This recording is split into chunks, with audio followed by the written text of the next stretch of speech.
Hi all. ഇന്ന് ഭഗവാൻ ശ്രീകൃഷ്ണൻ നിങ്ങൾക്ക് തരുന്ന സന്ദേശം എന്താണെന്ന് നോക്കാം. ഇവിടെ ആദ്യത്തെ കാർഡ് പ്യൂരിറ്റിയാണ്. നിങ്ങളുടെ ശുദ്ധവും ആത്മാർത്ഥവുമായ ഭക്തി ഭഗവാൻ കാണുന്നുണ്ട്. നിങ്ങൾ ശുദ്ധ ഹൃദയക്കാരാണ്. നിങ്ങളിലെ അർപ്പണബോധം, ആത്മാർത്ഥത, സഹാനുഭൂതി, ഇതിനെല്ലാം നിങ്ങൾക്ക് തക്കതായ പ്രതിഫലം ഭഗവാൻ തരുന്നതാണ് എന്നതാണ് ഫസ്റ്റ് സന്ദേശം കേട്ടോ. അടുത്തത് സറണ്ടറാണ്. നിങ്ങളുടെ ജീവിതത്തിൽ അനുഭവിക്കുന്ന ബുദ്ധിമുട്ടുകളിൽ കുടുങ്ങിപ്പോകാതെ നിങ്ങളുടെ എല്ലാ വേദനകളും ദുഃഖങ്ങളും ആകുലതകളും പരാതികളും ഭഗവാന് സറണ്ടർ ചെയ്യാനാണ് പറയുന്നത്. പൂർണ്ണമായും ഡിവൈനിൽ സറണ്ടർ ചെയ്യുക. നിങ്ങൾക്ക് നിങ്ങളുടെ പ്രശ്നങ്ങൾക്ക് ഒരു പരിഹാരം ഇത് ഉണ്ടാക്കി തരുന്നതാണ് എന്നാണ് ഇവിടെ ഭഗവാൻ പറയുന്നത്.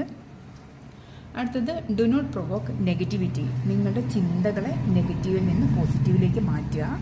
ഹൈ എനർജി വൈബിൽ തന്നെ നിങ്ങൾ എപ്പോഴും തുടരാൻ ശ്രമിക്കുക എന്നാണ് ഇവിടെ പറയുന്നത്. നിങ്ങളുടെ സംസാരം ഒന്ന് ശ്രദ്ധിക്കാനും നല്ല കാര്യങ്ങൾ മാത്രം മറ്റുള്ളവരോട് പറയാനും ഇവിടെ പ്രത്യേകം പറയുന്നുണ്ട്. മറ്റുള്ളവരെ പ്രകോപിപ്പിക്കുന്ന തരത്തിലുള്ള പ്രവൃത്തികൾ ചെയ്യാതിരിക്കുക. അതുപോലെ തന്നെ മുതിർന്നവരെ അങ്ങേയറ്റം ബഹുമാനിക്കാനും ഒരു മെസ്സേജ് ഇവിടെ തരുന്നുണ്ട് കേട്ടോ. പിന്നെ അടുത്ത കാർഡെന്ന് പറയുന്നത് ബി പോസിറ്റീവ്. നമ്മുടെ ജീവിതത്തിൽ സംഭവിച്ച എല്ലാം നല്ലതിന്, ഇനി സംഭവിക്കാനുള്ളതും നല്ലതിന് എന്നൊരു മെൻറ്റാലിറ്റി കീപ്പ് ചെയ്യുക. ജീവിതത്തിൽ ഓരോ ഇൻസിഡൻറ്റിനും പിറകിൽ ഒരു ഡിവൈൻ പ്ലാൻ ഉണ്ട് എന്ന് പ്രവർത്തിക്കുന്നുണ്ടെന്ന് നിങ്ങൾ മനസ്സിലാക്കാനും നിങ്ങളുടെ ഡിവൈൻ ടൈമിന് വേണ്ടിയിട്ട് വെയിറ്റ് ചെയ്യാനുമാണ് ഇവിടെ ഭഗവാൻ നിങ്ങളോട് പറയുന്നത്. എല്ലാം നല്ലതായി തന്നെ വരും എന്നുള്ള ശുഭാപ്തി വിശ്വാസത്തോടു കൂടി തന്നെ നിങ്ങൾ മുന്നോട്ട് പോകാനാണ് ഇവിടെ പറയുന്നത്. അടുത്തത് ബിലീഫാണ്.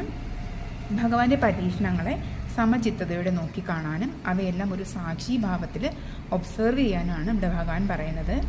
നിങ്ങളുടെ എല്ലാ പ്രശ്നങ്ങൾക്കും വേദനകൾക്കും മോചനമുണ്ടാകും, ഉറച്ച് വിശ്വസിച്ചുകൊള്ളാനാണ് പറയുന്നത്. പിന്നെ ഭഗവാന്റെ ഓരോ പരീക്ഷണങ്ങളെയും ധൈര്യപൂർവ്വം മുന്നോട്ട് പോകുന്ന അതെല്ലാം നേരിട്ട് കൊണ്ട് വിജയിക്കേണ്ട ഒരു സമയമാണെന്നാണ് ഇവിടെ ഭഗവാൻ പറയുന്നത്. ഇത്രയും ദുർഘടമായ പരീക്ഷണങ്ങൾ തരണം ചെയ്യുന്ന നിങ്ങളുടെ ഇന്നർ സ്ട്രെങ്ത് എന്ന് പറയുന്നത് വളരെ അപാരം തന്നെയാണ്. നിങ്ങളെ ഭഗവാന് കാണാതിരിക്കാൻ കഴിയില്ല. ഉറപ്പായും നിങ്ങളിലോട്ട് കൃപ ചൊരിയുന്നതാണ്. നിങ്ങൾ ഉറച്ച് വിശ്വസിക്കുക, നിങ്ങളുടെ കർമ്മങ്ങൾ ചെയ്യുക. വിശ്വാസം എപ്പോഴും കൂടെ ഉണ്ടായിരിക്കണം. പോസിറ്റീവായിട്ട് എപ്പോഴും ഇരിക്കുക. നിങ്ങളുടെ എനർജി വൈബ്രേഷൻസ് ഹൈ ആയി തന്നെ പോസിറ്റീവായിട്ട് തന്നെ നിലനിർത്തി മുന്നോട്ട് കൊണ്ടുപോകാൻ നോക്കുക.